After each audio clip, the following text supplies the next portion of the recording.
The man who owned the most productive farm in the county was once locked behind barbed wire by his own country. His name was Kenji Sato, and in the summer of 1971, that name appeared in a county agricultural report. 640 acres, highest yield in the district, 3 years in a row. No debt, equipment paid off, soil in better condition than when he started. The clerk reading the report paused, then read the name again, not because it didn't belong there, but because 26 years earlier, that same name had been on a very different list, the kind of list nobody ever wanted to be on. Before we go back to that list, you need to understand something. Kenji Sato didn't start from nothing. He started from less than nothing. March 29, 1942. A quiet morning on the edge of California's Central Valley. Kenji was 13 years old, standing in the yard of his family's farm, watching his father cry. It was the first time in his life he had ever seen it. His father, Hiroshi Sato, was 46. A man who didn't complain, didn't stop, didn't show weakness. He had spent 18 years turning 80 acres of dry ground into something alive. Grapes, peaches, vegetables. Every row built by hand, every irrigation line placed with care, every tree planted with purpose. And now, he was standing in the middle of it, knowing he had 72 hours to leave it all behind. Not because he chose to, because he was ordered to. The order had been signed 5 weeks earlier. Every person of Japanese ancestry on the West Coast was being removed, citizen or not. Kenji was American, born 12 miles from that field. It didn't matter. That morning, his father walked the farm one last time. Peach trees in bloom, grapevines just beginning to bud, fresh rows of vegetables waiting for spring rain, everything alive, everything growing, everything about to be abandoned. A neighbor stood at the fence. "I'll keep an eye on your place," he said. Hiroshi bowed. "Thank you." But both men understood something neither of them said out loud. Some things you can't protect for someone else. Across the road, 2 other men were watching. They didn't come closer. One of them said, "Loud enough to carry. Should have sent them back years ago." Kenji heard it. His father heard it. Neither of them responded, not because they had nothing to say, but because sometimes words don't change anything. They left that afternoon. 1 truck, whatever they could carry, nothing more. By nightfall, they were behind barbed wire. The farm was still there, but it wasn't theirs anymore. 3 years later, they came back. Kenji was 17. He had $120 in his pocket, everything his family had left. They stepped out of the truck, into the same yard, the same place, but nothing else was the same. The house had been broken into, windows shattered, walls damaged. The peach trees were dying, half of them already gone. The grapevines had grown wild, uncontrolled. The irrigation system was gone. The equipment, gone. Everything that made the farm work, gone. Only the land remained. Kenji looked at his father, waiting for something, anger, despair, anything. But his father just walked slowly through the field, kneeled down, pressed his hand into the soil, then said something Kenji would remember for the rest of his life. "They took everything, except the dirt. And the dirt is enough." 2 days later, Kenji drove into town to buy what they needed to start again: seeds, tools, pipe. And something else. A place that sold machines. A door he believed would open to a new beginning. But it was a door that would close in his face. And what happened inside that building would shape everything that came after. Kenji drove 12 miles into town that morning. The road into Selma was familiar. He had ridden it with his father 100 times before the war. Back when they came to buy parts, seed, tools. Back when people looked at them like farmers, not like something else. He parked outside Patterson's John Deere, the only equipment dealer within miles. Same building, same green sign, same front door. Kenji stepped inside. The smell hit him first. Oil, metal, rubber. The sound of voices. Men talking about crops, weather, prices. Normal. Everything felt normal. For about 5 seconds. There were 4 other farmers inside. A parts man behind the counter. And Howard Patterson himself, standing near a new tractor. Kenji walked to the counter. Waited. The parts man looked at him. Then looked away. Helped another customer. Then another. Kenji stood there, hands at his sides, saying nothing.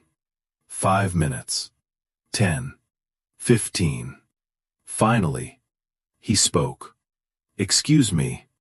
I need some tools and irrigation fittings." The parts man didn't answer. He looked past Kenji, toward Howard Patterson. And that was when everything changed. Howard walked over slowly. Mid-50s. Broad shoulders. Confident. The kind of man who never expected to be questioned. He stopped a few feet away from Kenji. Looked him up and down. Not quickly. Carefully. Like he was deciding something. Then he said it. Flat. Cold. "We don't sell to your kind." The room went quiet. No one moved. No one spoke. Kenji felt the heat rise in his face. But he didn't step back. "I was born here," he said. "Not far from here." Howard didn't react. Didn't blink. "I don't care where you were born. Your people bombed Pearl Harbor. Your people got locked up for a reason. And I'm not selling equipment to someone who shouldn't even be farming this land." Every word landed. Slow. Heavy. Kenji could feel the eyes on him. From every corner of the room. Waiting. Watching. Not one person spoke. Not one. Howard leaned slightly closer. "You got what you came for. Now get out." Kenji stood there for a second longer. Not because he didn't understand. Because he did. Perfectly. Then he turned. Walked out. No argument. No anger. Just silence. The drive home felt longer. The road hadn't changed. But something else had. His father was waiting in the yard when he pulled in. Kenji stepped out of the truck. Didn't say anything at first. Then he told him. Everything. Everything. Every word. His father listened. Didn't interrupt. Didn't react. When Kenji finished, there was a long silence. Then Hiroshi nodded once, slow, certain, and said something Kenji would never forget. "Then we don't need him. We never needed anyone who didn't need us." No anger, no revenge, just a decision. The next morning, they started over. No dealer, no loan, no help, just 80 acres of damaged land, and whatever they could build with their own hands. Most people would have stopped there, because losing everything once is enough. Losing it twice breaks most men. But the Sato family was about to do something that nobody in that dealership would have believed possible. They didn't go back to town the next day. They didn't look for another dealer. They didn't ask who else might sell to them. They stayed on the land. Because that was the one thing nobody had taken. The dirt was still there, and Hiroshi Sato had already decided that was enough. 2 mornings later, a truck pulled into the yard. It was Bill Dawson. The same neighbor who had stood at the fence the day they left. He got out slowly, didn't say much. Walked to the barn, and opened the doors. Inside was a tractor, old, rust along the edges, tires worn, paint almost gone, a Farmall, early model, 1930s. It doesn't run, Bill said, hasn't in years, but the engine's not locked, might be something left in it.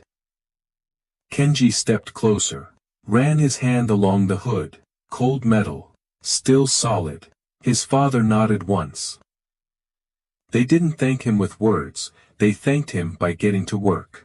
The first week, they took the engine apart. Every bolt, every plate, every piece laid out on the floor. Kenji had never rebuilt a tractor, neither had his father. But they had watched, learned, remembered. Parts were missing, some broken, some beyond saving. So they did what they had to do. They scavenged. Kenji drove across the valley. Scrapyards, abandoned equipment, old farms that hadn't been touched in years.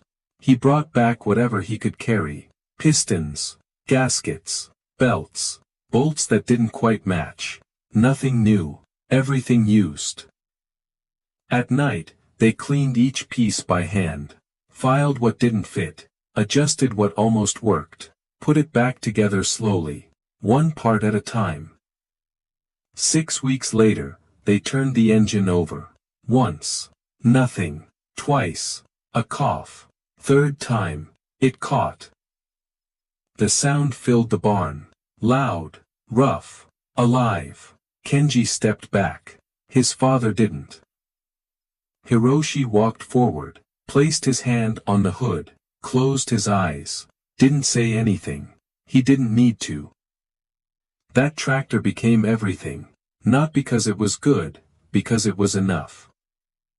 They started with vegetables, fast crops, quick returns, tomatoes, peppers, squash, lettuce, anything that could grow fast, and sell faster. Kenji drove the tractor. His father walked behind, planting by hand, because they didn't have a planter, because they didn't have anything, except time and work. The irrigation system came next, or what was left of it. The pipes were gone, stolen, so they rebuilt it. Piece by piece. Salvaged pipe. Hand-dug trenches. A pump, built from parts of a broken truck engine. It shouldn't have worked. But it did. By late summer, the fields were green again. Not perfect, not even close, but alive. People noticed. They always do. At the co-op, the story spread. They're back, working that land again. With what? Scrap. Some laughed. Some shook their heads. Most waited. Because everyone thought the same thing. They won't last. Kenji heard it. His father heard it. They didn't answer. They didn't have time to answer. They were too busy keeping the farm alive. Harvest came in the fall of 1946. The first one since they came back. They loaded everything onto a truck. Drove to the Fresno market. Sold it all. When they counted the money, it came out to $1,800. Not much, but it was enough. Enough for seed. Enough for winter. Enough to keep going. Most people would call that survival.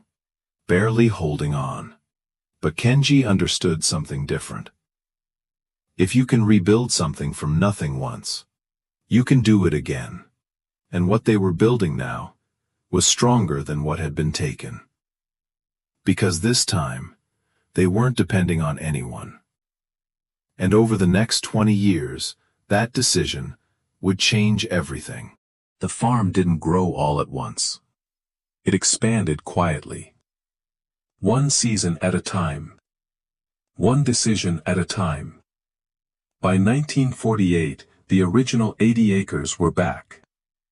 Not perfect, but working. The peach trees that survived were pruned back and saved. The vines were retrained. The vegetable fields were producing consistently. They didn't rush. Didn't borrow, didn't gamble. Every dollar that came in was divided the same way.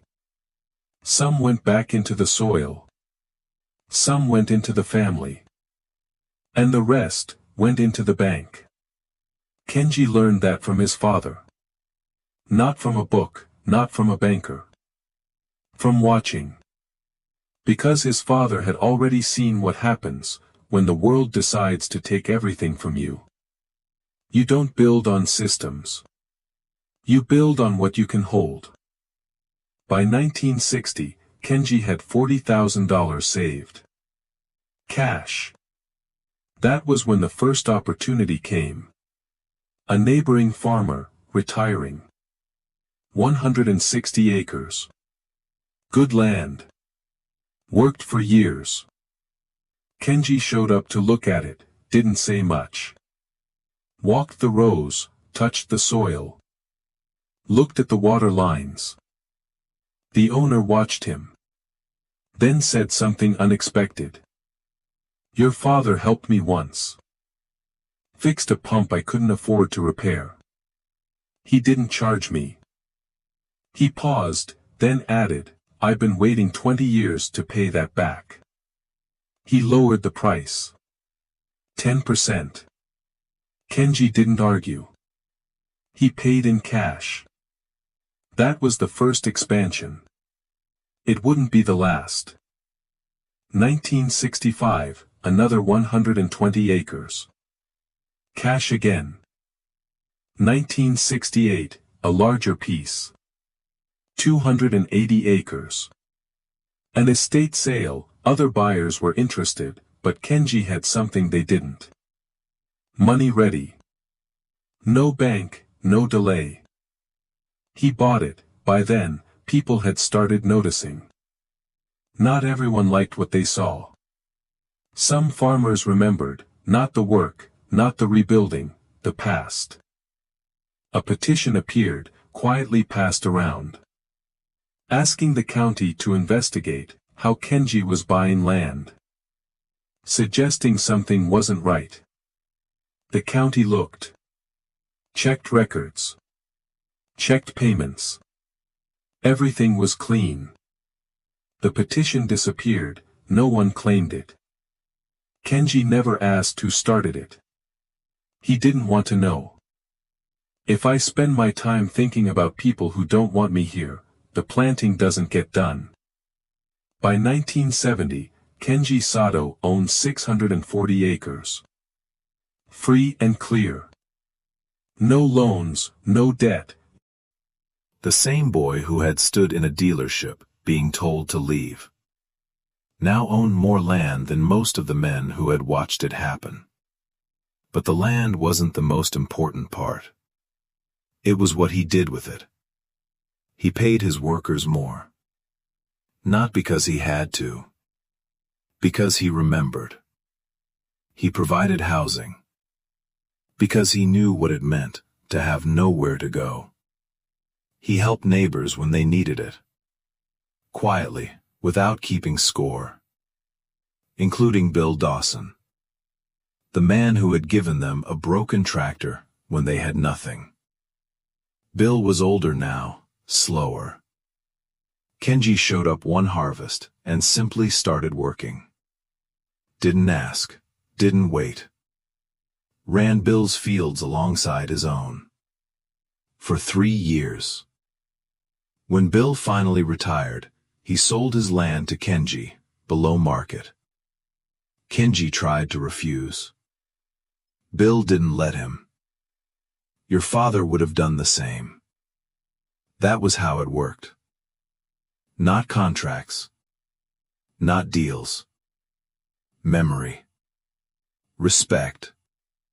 By the early 1970s, Kenji Sato wasn't just rebuilding anymore. He had built something bigger than what was taken. Stronger. And more important than that, he had done it without ever walking back through that dealership door. Not once. But in 1971, something happened that would bring everything back to where it started. Not the land. The name. In the spring of 1971, the county published its report. Numbers. Yields. Rankings. The kind of report most farmers glanced at and forgot. But not this one. At the top of the list was a name. Kenji Sato. 640 acres. Highest yield per acre in the district. 3 years running. No debt. Equipment paid off. Soil condition rated above county average. The best farm in Fresno County. The clerk reading the report stopped, looked at the name again. Because she remembered it. Not from farming. From a list. A different list. A list from 1942. The kind of list you never forget. The name had come back. But this time, it wasn't behind barbed wire. It was at the top. The report ran in the local paper. Farmers read it over breakfast. Some nodded. Some said nothing. And one man sat a little longer with the page than the others. Richard Patterson. His father had owned the dealership. The one Kenji walked into in 1946. The one he walked out of. Richard had been a boy then. He remembered the silence. He remembered the words. Not because he agreed with them, because he never forgot them. Now the boy from that day was the most successful farmer in the county. And his father's name wasn't in the paper at all. Some names grow. Some disappear. Richard folded the paper. Sat there for a long time. Then he did something his father never did. He got in his truck and drove out to the Sato farm. Kenji was in the packing shed. Sorting peaches. Hands steady. Movements precise. Richard stepped inside. Mr. Sato. Kenji looked up. Said nothing. I'm Richard Patterson. My father owned the dealership. Kenji held his gaze. Still nothing. Richard nodded once.